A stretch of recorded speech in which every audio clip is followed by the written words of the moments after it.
नमस्कार, माय PCMC चॅनलवर आपलं स्वागत. मी विवेक इनामदार. पिंपरी चिंचवड ही औद्योगिक नगरी जशी आहे तशीच कामगार नगरी पण आहे. केंद्र शासनाने 4 कामगार संहिता लागू केलेल्या आहेत. त्या 21 नोव्हेंबरपासून लागू झालेल्या आहेत. अनेक चांगल्या तरतुदी आहेत, तसेच काही कामगार संघटनांनी त्याला विरोध देखील केलेला आहे आणि हे कामगारांना उद्ध्वस्त करणारे कायदे आहेत अशी टीका होती आहे.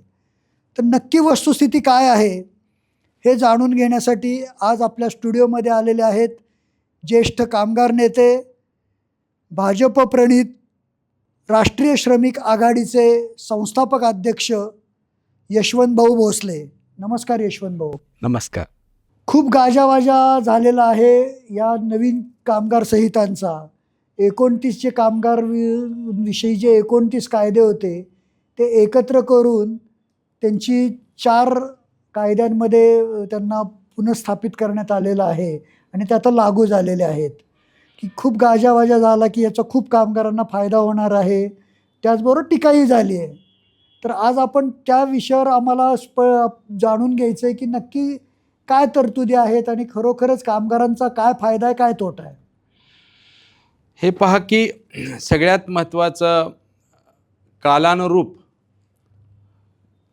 जसजसे नवीन उद्योग येतात त्या त्या उद्योगाच्या अनुषंगानं कालानुरूप बदल हे कायद्यांमध्ये होत असतात. 2019 पासूनच याबाबतची चर्चा मोठ्या प्रमाणावर सुरू होती की नवीन कामगार कायदे येत आहेत आणि त्या अनुषंगानं जवळजवळ 6-7 वर्ष बऱ्याच स्तरांवरती याची खलबतं चालू होती, चर्चा चालू होती. सर्व हरकती मागवण्यात आल्या होत्या. अनेक संघटनांनी त्या नवीन धोरणांना हरकती घेतल्या होत्या. काही त्यातले चांगले मुद्दे आहेत आणि काही संमिश्र अशा प्रतिक्रिया त्याच्यामध्ये आल्या. आजही ज्या काही संहिता 21 नोव्हेंबरला त्यांनी डिक्लेअर केलेलं आहे, 29 कामगार कायद्यांचं रूपांतर हे 4 संहितामध्ये केलेलं आहे. यामध्ये जे काही आपल्यासमोर हायलाईट झालेले आहेत की 7 तारखेच्या आत वेतन, 8 तासाच्या वरती दुप्पट पगार, त्याचप्रमाणे या कामगारांना ESI प्रॉव्हिडंट फंड मिळणार, 50% बेसिक DAमध्ये रक्कम जाणार मूळ पगाराच्या, आणि सगळ्यात ग्रॅज्युटी जी आहे ती सलग 5 वर्ष सेवा केल्यानंतर तुम्हाला मिळायची. मध्ये आधी जर नोकरी सोडली तर आपल्याला ग्रॅज्युटीची आणि तत्सम इतर रक्कमा मिळत नव्हत्या. तर आता त्याच्यामध्ये नवीन धोरणामध्ये 1 वर्ष पूर्ण केलं असेल तुम्ही तरी तुम्हाला ग्रॅज्युटी मिळणार आहे. हा एक महत्त्वपूर्ण त्यातला बदल आहे. आता त्यामध्ये विषय असा आहे, हे कायदे आत्तापर्यंत नव्हते का? तर हे सगळे कायदे 29 कायद्यांमध्ये समाविष्ट होते. किमान वेतन हा दिलाच पाहिजे, परंतु सरकारनं आता किमान वेतनाला सक्ती केलेली आहे. पगार हा कधी पण म्हणजे 10 तारखेच्या आत द्यायचाच हा कायदाच होता, परंतु तो दिला जात होता का? काही संस्था 2-2, 3-3 महिने पण पगार देत नाही. अगदी शासनातल्या महापालिकांमध्ये सुद्धा ठेकेदार 3-3 महिने पगार देत नाही. काही उद्योग कारखान्यांमध्ये अगदी आत्ता परवाचं लोकमान्य हॉस्पिटलचा आपण पाहिलं असेल, 10 महिने पगार दिले गेले नाहीत. हॉस्पिटल बंद होतं का तर हॉस्पिटल चालू होतं. अनेक अशा आस्थापना मनमानी पद्धतीनं करत होती. तर या सरकारनं कायदा तर पूर्वी होता पण त्याला आता कंपल्सेशन केलं की तुम्हाला द्यायलाच पाहिजे 7 तारखेच्या आत पगार. ही एक जमेची बाजू आहे. हे करत असताना पूर्वी काय होतं की जर हा कायदा मोडला, 7 तारखेचं 10 महिने पगार नाही दिला तर त्याला क्रिमिनल ऑफेन्स दाखल होत होत्या गव्हर्नमेंटमधून, लेबर कमिशनरकडून. परंतु त्याला शिक्षा किती होती? 200 रुपये, 500 रुपये दंड आणि सोडून दिला. अच्छा, ओके. मग ते म्हणायचे करोडो रुपये आमचे वाचतायत ना, 500 रुपये दंड भरून टाकू. ओके. आता त्यामध्ये पूर्ण मसुदा हा आलेला नाही. आत्ता ह्या ज्या काही संहिता 4 डिक्लेअर केलेल्या आहेत तो काय पूर्ण मसुदा आमच्यापर्यंत अजून डिक्लेअर नाही. ह्या पण हायलाईट्सच आहेत.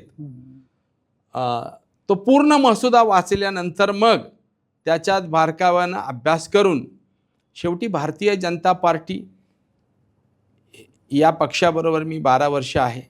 देशाचे पंतप्रधान नरेंद्रभाई मोदी, इकडे महाराष्ट्रामध्ये देवेंद्रजी फडणवीस, समाजिमुख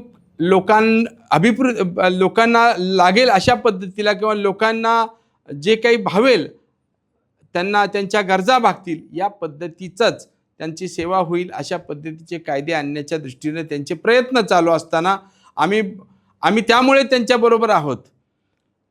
जर मसुद्यामध्ये ज्या अर्थी त्यांनी हे हायलाईट्स केलेले आहेत की तुम्हाला सक्तीनं पगार 7 तारखेच्या आत दिलाच पाहिजे, बेसिक 50% दिलाच पाहिजे, ग्रॅज्युटी प्रॉव्हिडंट फंड हा टाईम टू टाईम तुम्ही भरलाच पाहिजे आणि त्या कामावरनं काढल्याबरोबर त्याला ते सगळं मिळालं पाहिजे आणि जर नाही दिलं तर त्याच्यावरती जर काही क्रिमिनल ऑफेन्स म्हणून काही कैद वगैरे अशी काही सक्तीची असेल तर निश्चित स्वरूपामध्ये या कायद्यांना थोडंसं लोक घाबरतील, उद्योगपती आणि ठेकेदार त्यामुळे हा कायद्याचं एका बाजूला आम्ही सक्तीचं असणार, त्यामुळे स्वागतच आम्ही करत आहोत. आता ते जे आपण मला म्हटलात काही संघटनांचा विरोध आहे या गोष्टींना, विरोध आहे, विशेषतः त्यातली जी अट आहे की पूर्वी 100 कामगार संख्या असलेल्यांना त्याच्यावर असेल तरच परवानगी बंद करताना घ्यावी लागायची, ती वाढून आता 300 होणार आहे. म्हणजे अनेक मध्यम स्वरूपाचे म्हणजे खूप मोठे कंपन्या सोडल्या तर हे मध्यम उद्योगसुद्धा त्यातून वगळले जाणार आहेत. ही सुरक्षितता कामगारांच्या दृष्टीने राहणारच.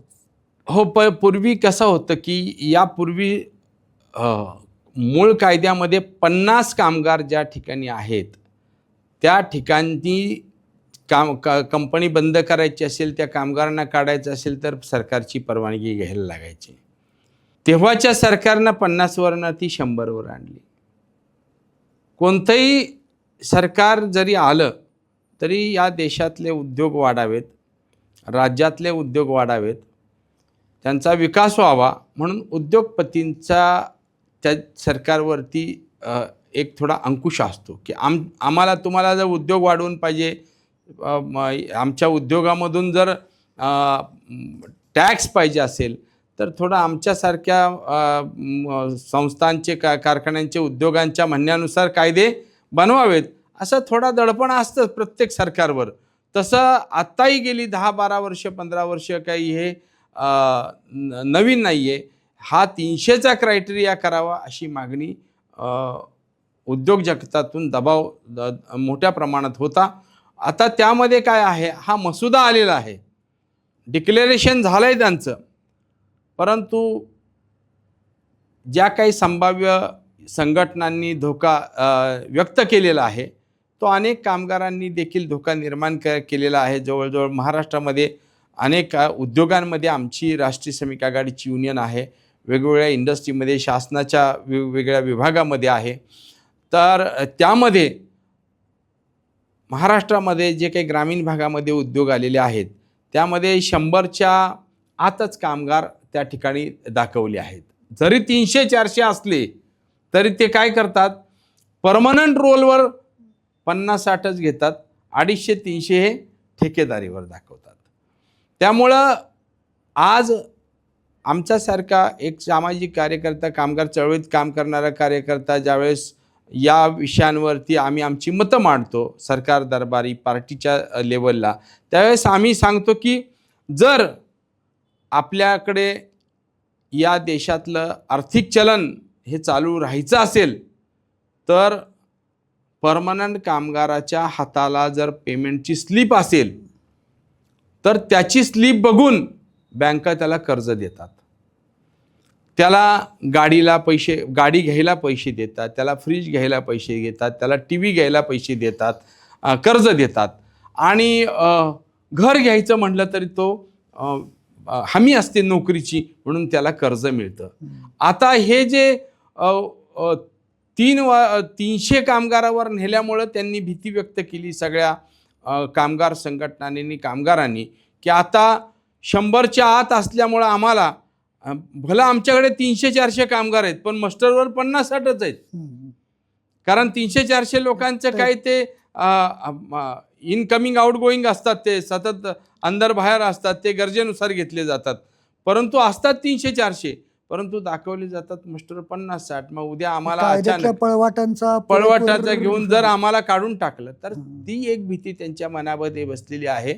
तर आम्ही निश्चित सरकार दरबारी या विषयावरती पुन्हा चर्चा करून यामधून काही वेगळा मार्ग काढता येतोय का हे पाहिलं जाईल. आणि सगळ्यात महत्त्वाचा जाता मगाशी मुद्दा सांगितला की परमनंट कामगाराला जो पगार मिळतो त्या पगारामुळंच तो घरं, टी व्ही, फ्रीज सगळं हे काही वेगवेगळे उपकरणं घेत असतो, क्रयशक्ती वाढते. आणि सगळ्यात महत्त्वाचं हे जे उद्योग आहेत, टी व्ही उपकरणं बनवणारे उद्योग, फ्रीज बनवणारे उद्योग, छोटी छोटी घरं बनवणारे, आता उद्या तो पैसाच जो परमनंट कामगाराचा लोनद्वारे येतो तो चक्रच ते आर्थिक चक्रच फिरतं, मार्केटमध्ये पैसा खेळता राहतो.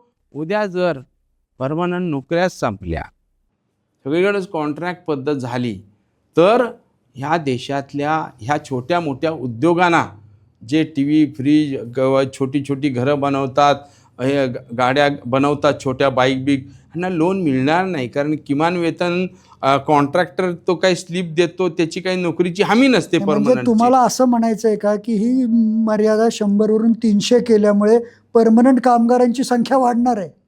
परमनंट कामगारांची संख्या वाढणार नाही, त्याची शाश्वतीच देता येत नाही. कारण त्याच्यात फिक्स टर्म एम्प्लॉयमेंट दिली आहे, परमनंटचं नाही दिलंय. आत्ताच्या नवीन कोडमध्ये काय केलंय, फिक्स टर्म एम्प्लॉयमेंट. म्हणजे मला एखाद्या कामगाराला किती वर्ष कामाला ठेवायचंय हे मी ठरवणार. पूर्वी 240 दिवस किंवा वर्षभर सलग काम केलं की 6 महिने प्रोबेशन तो परमनंट होत होता. नाही, पण तुम्ही मगाशी म्हणत होतात की जरी पूर्वी 100ची मर्यादा असली तरी लोक 50-60च मस्टरवर दाखवायचे. आता ते 300 झाल्यावर मस्टरवरची संख्या वाढणार नाही का? त्यांना अधिकृत हे स्थान मिळेल का काम? नाही नाही नाही नाही, तसं नाही मिळणार आहे. ते तेवढेच दाखवणार. उलट जे मोठे उद्योजक होते, ज्यांच्याकडे 500, 700, 1000, तीच भीती ह्या सगळ्या युनियनवाल्यांनी आणि कामगारांनी दाखवली की आता माझ्या उद्योगामध्ये, मी ज्या उद्योगात काम करतो तिथे 700 आम्ही परमनंट आहे, आणि उद्या ते रिटायर्ड झाले, सेवानिवृत्त झाले किंवा काही त्यांना रिटर्न्स केलं, काय केलं तर 300च्या आत राहिले तर काढून टाकलं तर काय, अशी भीती थोडीशी लोकांच्या मनात आहे. या बाबतीमध्ये निश्चित मसुदा काय संरक्षणाच्या बाबतीत झालेला आहे, मला खात्री आहे त्यांच्या संरक्षणाच्या बाबतीमध्ये चांगला मसुदा सरकारनं तयार केलेला असणार आहे. त्यामुळे भिण्याचं कारण राहणार नाही. या अनुषंगाने गेली 30-35 वर्ष या चळवळीमध्ये काम करत असताना या कामगारांच्या कायद्याचे बारकावे आम्हाला माहीत आहे. परंतु सरकार जे आहे आमचं हे लोकाभिमुख आहे, कामगाराभिमुख आहे, शेतकऱ्याभिमुख आहे. त्यामुळं अन्याय हे आता जसा उद्योजकांचा दबाव असतो तसा कामगारांचा असतो. त्या पद्धतीनं कायद्यांमध्ये पुन्हा वेगवेगळ्या पद्धतीची स्थित्यंतर होत राहतील कायद्यामध्ये.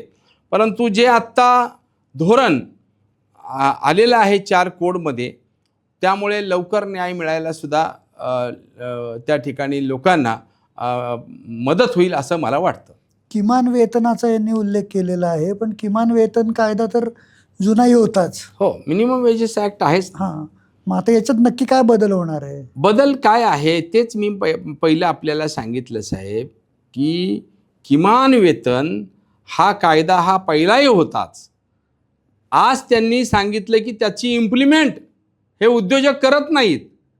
जर नाही केलं त्याला सक्ती दिलेली आहे. 7 तारखेच्या किमान वेतन पण द्यायचं आणि 7 तारखेच्या आतमध्ये वेतन द्यायचं, ही सक्ती सरकारनं केली आहे. फक्त पूर्वी जो होता दंड नाही दिलं तर 500 रुपये दंड होता, आता तो क्रिमिनल ऑफेन्समध्ये जातोय का कसं आहे, त्याचं काय प्रावधान केलं आहे, निश्चित काहीतरी केलेलं असणार असं मला खात्री आहे. पूर्ण मसुदा वाचल्यानंतर पुन्हा मी त्याबद्दल भाष्य करणार आहे. संप, टाळेबंदी याच्याबद्दलही काही नियम बदल दिसून येत आहे. 60 दिवसाचा तुम्हाला नोटीस द्यावी लागत होती, ती काही आमच्या सरकारनं काही वेगळं काय केलं नाही. हा पूर्वी 60 दिवसच म्हणजे संपाची नोटीस द्यावीच लागत होती पूर्वी. पण त्यात नवीन काही असं लोकांवर लादलंय असं काही नाही. पूर्वी पण संपाची नोटीस द्यावीच लागत होती. महिला कामगारांसाठी रात्रीच्या शिफ्टबद्दलचे पण तरतुदी काही? हो, औद्योगिक आरोग्य व सुरक्षा संचालनालयाची परवानगी यापूर्वी त्यासाठी घ्यावी लागत होती आणि त्याचप्रमाणे काही ज्या इसेन्शियल सर्व्हिस, अत्यावश्यक सेवा ज्या आहेत, जसं दवाखाने, तत्सम काही औषधांच्या कंपन्या वगैरे, ज्या ठिकाणी गरज आहे महिलांची, अशा ठिकाणी परवानगी होती. आणि आत्तासुद्धा सरकारनं इतर उद्योगांचा व्याप किंवा परिवाराचा हे करता एक भगिनींना प्रोत्साहन देण्याच्या दृष्टीनं जर महिला स्वतः एखादा सुरक्षित उद्योग असेल, उद्योग हे भारतामध्ये सुरक्षितच आहेत, परंतु त्या ठिकाणी त्यांना जाणं, नेणं, आणणं, घरापासून कामाच्या जागेपर्यंत, तिथून परत घरी पोचवणं, याबाबतची सुरक्षा देऊन महिलांना रात्रपाळीला सुद्धा त्यांची इच्छा असेल तर मुभा दिलेली आहे. मूळ वेतन आणि महागाई भत्ता हा 50% करायचं नवीन याच्यात हे केलंय, तर त्याचा नक्की काय फायदा होईल कामगारांना? हां, त्याचा 50% केल्यामुळं अनेक वेतन करार तुम्ही केले, त्यातले बारकावे तुम्हाला माहिती हो हो. असतात. पूर्वी कसा 30% 40% होता तो. बेसिक DA हा 30% 40% होता. आता कंपल्सरी 50% केलेला आहे. त्याच्यामध्ये DA मर्ज केलेला आहे त्यांनी. महागाई भत्ता आणि बेसिक हे दोन्ही एकत्र केलेलं आहे. त्यामुळे 50%वर आता ग्रॅज्युटी, प्रॉव्हिडंट फंड, ESI जे काही आहेत तत्सम त्या एम्प्लॉय म्हणजे मालकाचं कॉन्ट्रिब्युशन आहे ते त्याच्या आधारावर 50%च्या आधारावर वाढीव मिळणार आहे. त्यामुळं प्रॉव्हिडंट फंडामध्ये वाढ होणार आहे. ही एक जमेचीच बाजू आहे. ट्रेड युनियन मान्यतेबद्दलही काहीतरी मोठे बदल काही सुचवलेत? हां, त्याच्यामध्ये त्यांनी सांगितलंय की जर युनियन करायची असेल तर त्या ठिकाणी कमिटी मान्यतेसाठी ठेवण्यात येणार आहे, जी की पहिला कामगारांचा अधिकार होता युनियन करण्याचा. त्यांनी जर तो त्याचा अधिकार होता. आता त्यांनी मान्यतेसाठी कमिटी ठेवलेली आहे. त्याचा विस्तार कशा पद्धतीचा असेल हा पूर्ण मसुदा आल्यानंतर आपल्याला कळेल. जे काही कायदे कामगारांना त्रासदायक असतील त्यामध्ये सरकार निश्चित भविष्यामध्ये विचार करेल असं मला वाटतंय. एकूणच हे सगळं जे काही आता प्राथमिक माहिती उपलब्ध झालेली आहे, त्याच्यावरून तुम्ही याचं स्वागत करता का विरोधांच्या सुरात सूर मिसळणार? नाही, कायद्यांमध्ये बदल होणं ही काळाची गरज असते. जे उद्योजक किमान वेतन देत नाहीत, मिनिमम वेजेस देत नाहीत, जे प्रॉव्हिडंट फंड भरत नाहीत, जे वेळेवर वेतन देत नाहीत, त्यांना ह्या मुसक्या आवळण्याचंच काम सरकारनं केलं आहे. त्यामुळे सरकारचं मी स्वागत करेन. या त्रिसूत्री महत्त्वाचा जो कार्यक्रम त्यांनी हातात घेतला त्याचा. आता त्यामध्ये जे काही चेंजेस काही असतील किंवा काही अडचणीचं असेल तर आम्ही भारतीय मजदूर संघ आहे, आम्ही आहे, इतर संघटना काही भारतीय जनता पार्टीबरोबर मित्र पक्षात आहेत, त्या सगळ्या संघटना अशा बसून आम्ही आणि इतर विरोधकांचं सुद्धा संघटनांचं ऐकून त्यांनाही बरोबर घेऊन त्यामध्ये काही जे काही अडचणीचं असेल त्यात निश्चित बदल करता येतात. कायदे आहेत, कोर्ट आहेत, अनेक आणि सरकार कोर्टपर्यंत जाऊन देणार नाही. काही बदल करायचे असतील तर करण्याबाबत निश्चित पुढं सरकार येईल आणि अमेंडमेंट पण त्याच्यात होतील असं मला वाटतंय. तर हे होते कामगार नेते यशवंतभाऊ भोसले.